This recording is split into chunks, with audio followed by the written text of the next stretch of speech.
Наступный прыжок. Универсал Первомайский. Осторожно, двери зачиняются.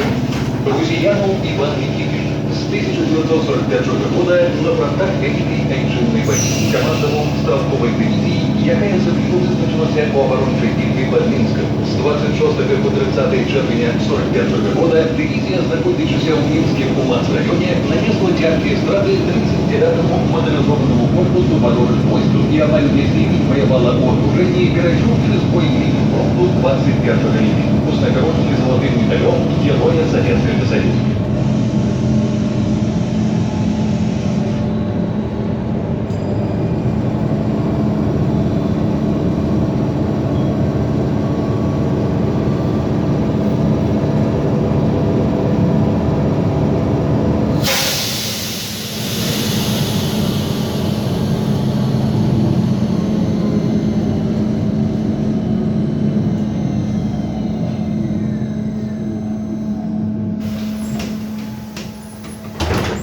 Наступный припынок – Гандлёвый центр.